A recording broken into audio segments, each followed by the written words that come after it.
Episode की शुरुआत में हमें बताया जाता है कि हमारी हीरोइन डेट पे आई होती है, जहाँ पर वो प्रोसिक्यूटर से माफ़ी मांगती है कि वो पहले की डेट पे नहीं आ सकी। तब प्रोसिक्यूटर कहता है कि कोई बात नहीं, सबसे गलती होती है। यहाँ वो प्रोसिक्यूटर दोही से फ्लर्ट कर रहा होता है और कहता है कि मैंने आपका फेवरेट खाना मंगवा लिया है। यहाँ पर वो इतने गंदे जोक्स मार रहा था कि हमारी हीरोइन को भी हंसना पड़ता है। यहाँ हमारा डीमन सोच रहा होता है कि आखिर सुबह सुबह में किसकी शक्ल देख के उठा था। यहाँ वो प्रोसिक्यूटर हमारी दोही के साथ फ्लर्ट करे जा रहा था, तभी खाना आ जाता है, जहाँ हमारी दोही देख के शौक हो जाती है क्योंकि उसने बहुत ज्यादा खाना मंगवाया था। यहाँ प्रोसिक्यूटर कहता है कि आपको खाना बहुत पसंद होगा, मेरे को भी पसंद है, आप मेरा दिल मत चुरा लेना। यहाँ हमारा डीमन सोच रहा होता है कि बस अब मुझसे और नहीं सहा जाता।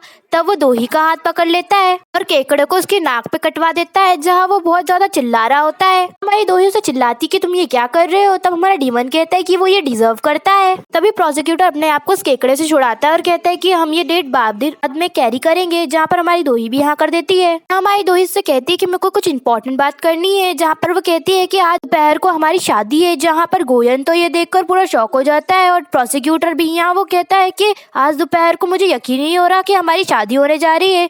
यहाँ पर तो हमारा डीमन बहुत गुस्से में आ रहा होता है। उसकी आंखों से लग रहा होता है कि अभी वो कच्चा निकल जाएगा प्रोसिक्यूटर को। यहाँ पर वो आके बाद में पूछता है कि तुम मुझसे जल्दी शादी क्यों करना चाहती हो। तब दोही कहती है कि मेरे पास बस एक ही मोहरा है जो मेरी माँ को इंसाफ दिला सकता है और मेरी सुरक्षा कर सकता है। जहाँ तभी डीमन कहता है कि कुछ जल्दी नहीं हो रहा। तब हमारी हीरोइन कहती है कि तुम्हें इसमें इन्वॉल्व होने की जरूरत नहीं है। तभी हमारी दोही असिस्टेंट को कॉल करती है और कहती है कि कल वेडिंग अरेंजमेंट करवाओ, मेरे पास मेरी माँ की ड्रेस है, वेडिंग ड्रेस, बस शादी हो जाने दो, उसके बाद विटनेस होंगे गोमियन और मैं।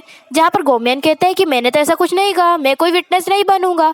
जहाँ पर हमारी हीरोइन उसको इग्नोर करके कहती है कि जल्दी से अरेंजमेंट करवाओ। तभी दोही अपनी माँ की अंगूठी देखकर थोड़ी मायूस हो जाती है। जहाँ पर हमारा डीमन कहता है कि तुम्हारा ये शक्ल मुझसे झेली नहीं जाती। यहाँ हमारी दोही इसको काम से काम रखने को बोलती है। जहाँ हमारा हीरो गाड़ी रोक के उसका हाथ पकड़ लेता है और कहता है कि चलो काम करते हैं। यहाँ हम उस माफिया गैंग को देखते हैं जो लास्ट बार धुलाई खाए थे टैंगो करते हुए। यहाँ वो कह रहा होता है कि जल्दी से उस डीमन को ढूंढो। तभी वहाँ हमारा डीमन आ जाता है और उसको कहता है कि मुझे एक किलर का पता लगाना है, तो तुम मेरे साथ उसको पता लगाओ। यहाँ हमारी दोही तो शौकी हो जाती है। तभी वो ढूंढा आके बोलता है कि तुम मुझसे काम करवाओगे, मैं तुम्हें ही ढूंढ रहा था ताकि मैं तुम्हें मार सकूं। तभी वो गुंडा तो हमारे हीरो के ऊपर चाकू छुरी फेंकने लग जाता है। जहाँ हमारे हीरो को तो बहुत गुस्सा आता है, पर वो उसे कहता है कि तुम ढूंढ रहे हो कि नहीं ढूंढ रहे। अभी वो गुंडा उस पर कुछ फेंकने लग जाता है। जहाँ हमारा डीमन हमारी हीरोइन का हाथ पकड़ लेता है और कहता है मुझ पे वार करने चले।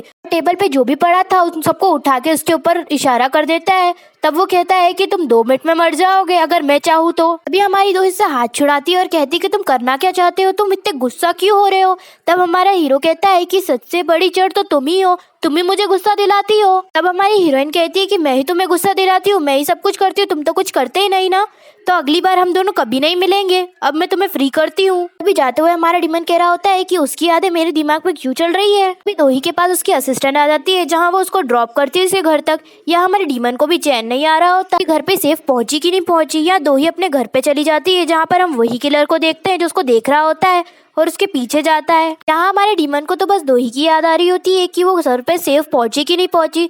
तब वो उसे मैसेज करने की ट्राई करता है पर वो नहीं कर पाता। यहाँ हमारी दोही भी उसको कॉल करने की कोशिश करती है पर वो नहीं कर पाती। भी उसे कुछ आवाज सुनाई देती है, जहाँ पर वो अपना इलेक्ट्रिक वेपन ले लेती है और उससे पीछे जाने लग जाती है।